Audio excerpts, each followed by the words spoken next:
یا لمه یو تر بل زاریږئ نو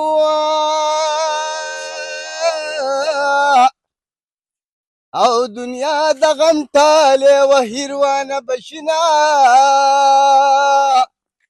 دا ته ماته سوي زما هیر شو ما ته هغه خبره بیا وکمینه.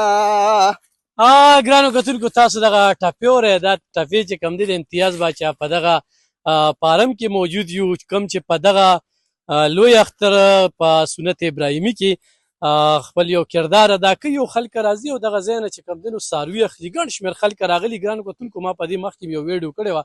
دا علاقه د سخو ډکه وه، د میخو ډکه وه، د غواګانو ډکه وه، خو څه درې پیرې یې وکړلې. امتیاز باچا کوم فارم چې دی یا فهد خانه نو دلته کې 2500 باندې دې وخت کې میخه ورکوي. ولې ورکوي چې خرچه پرې ډبل شوه.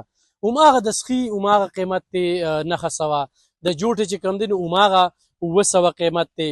او دغه ګڼ شمېر خلکه مشران چې کوم دی نو هغه را روان دي. بل ګرانو کتونکو ریټ چې کوم دی نو د ریټ او د خبرې هغه ذمہوار دي. دا خلک چې کوم دی نو ډېر روغ خلک دي، ماړه خلک دي، د دې ځای خانداني خلک دي او کاروبار کوي. د مزه ته اخلي، جون تیری جون نه مزې نه اخلي. نو چې څوک راشي نو هغه سره تعلق جوړوي.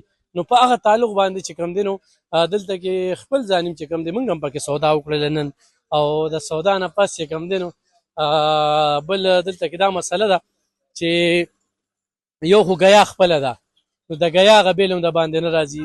باقاعده مشینان لګیا دي او دوی دپاره چې کوم دی نو ګیا جوړوي. جوټې ډېرې زبردستې جوټې دي، سخي دي. ورسره چې کوم دی نو میخې او غواګانې دي. دا یینې دلته کې بل څاروی دی واغسته د اختر په شپه یې چې کوم دی نو بوزه او دغه غواګانې دي. باقاعده شاته میخې دي. او دا وګوره جي دا ګیاګانې چې کوم دی نو دې ته تیارېږي. د ستا په څاروي هم تر اختره پورې خوري. او تاسو راتلی شئ. تا پرون کوم ځای ته څاروي بوتلي وو؟ ما جي ثوابې ته خلکو خوښ کړو، خوشحاله خلکو خوښ کړل او خلک خوشحاله او نورو خلکو مې چې موږ باندې نازو نن روان دي ما سره اوس کوم رابطه کړي. استاد جي څه به وایې امتیاز باچا فارم والي صاحب؟ نو ډېر ښه فارم دی، ډېر مزېدار فارم دی. څاروي پکې څنګه دي؟ ډېر ښکلي څاروي دي پکې او بالکل داسې غون خوراک دی. استاد تاسو راځئ. دا الحمدلله ډېر ښه دی، انته بچا ښه سړی دی، ریټ هم ښه دی، مناسب دی او بل اخلاق حالات که نه بل الحمدلله ځای ښه ځای دی. هغه دنیا روان د موږ په راغلو دوی خبرې که نه راغلو کوي دي. نو ستا مطلب دا څه شو بشره؟ دا هغه مشره خو ولاړه هغه وایي ګرانو کتونکو دا بعضې خلک عجیبه عجیبه الزامونه لګوي که نه چې اوبه ورکوي او مالګې ورکوي. څوک به کوي، خلک وله لکې هم دي، خلک وله غاښونه هم دي. خو دلته کې په 25 جرب کې خو صرف دې میخو له او دې غواګانو له فصل کرل شوی. دا د اوس نه فقط خندا کاروبار نه کوي، دا د کلونو راسي د دې سیسټم روان دی. بل د پیو ګرانو کتونکو په هغې به بیا فارم ته پی چې ځي هغه به درته ښایي چې اوریجنل سوچه پی تا ته چېرته میلاویږي او راتلونکي وخت کې څه پته لګي ځان له د فهد خان یو داسې مخلصه او روغ سړی دی چې دنیا خلکو له روزګار روان کړي. نو خو موږ هم چېرته ځان له د پیو دوکان کولو وکړو نو دا هم یو ډېره زبردسته خبره. خو ګرانو کتونکو تاسو وینئ چې مختصر خبرې کوم، زیاتې نه کوم.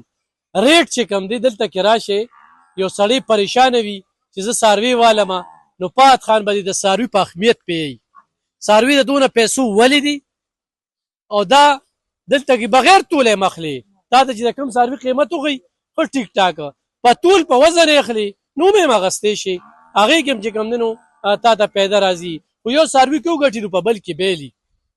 خو ړومبي چې کوم دی نو دغه سیزن کې دی اختر کې چې کوم دی نو دوی دغه اعلان کړی او ما خو تاسو ته څنګه ووایي چې ماړه خلک دي او دغه کاروبار د شوق نه کوي، د مینې نه کوي. نو تاسو بالکل راتلی شئ. چیلې اخله چیلي هم څو شته او کټي هم شته او ورسره چې کوم دی نو میخې چې کوم دی نو خو زبردستې میخې ولاړې دي. او د میخو ما تاسو ته څنګه ووایي چې خرچه لږه ډبل شوې ده نو خو دا ویډیو څوک ګورئ نو 2500 روپۍ باندې د کیلو د حسابه چې کوم دی تاسو ته درکوي. دغه نمبر یې 0315 44 75 204 او 0345 44 75 256. تاسو چې په دې پړانګ روډ باندې راځئ قصاب خانه ده، قصاب خانې نه سیده راکوشئ عبید خان غټ ګراوند دی د هغې شاته چې کوم دی نو تاسو ته دلته کې په 900 باندې د سخي کیلو، په 700 باندې د جوټې کټي او دغه شانتې په 600 باندې د میخې چې کوم دی نو تاسو ته میلاویږي. نو پات خان کوم ځای نه خلک راغلل؟ یاره جی د باجوړ نه خلک راځي، د صوابۍ نه راځي، دا هر ځای نه جي خلک راځي. بس خصوصي د دې خلکو دپاره موږ دي لګیا یو او انشاءالله چې ښه کوآپریشن ورسره کوو او انشاءالله چې څاروي به ورته جي ښه برابر فل ویکسینیټډ د بیمارو نه پاک میلاویږي. ګرانو کتونکو بالکل دغه څو ورځې پاتې دي او تاسو پریشان یې چې ښه څاروي والم او په قیمت هم راته ښه میلو شي، نو بالکل راتلی شئ. امتیاز باچا او فهد خان فارم یاد ساتئ.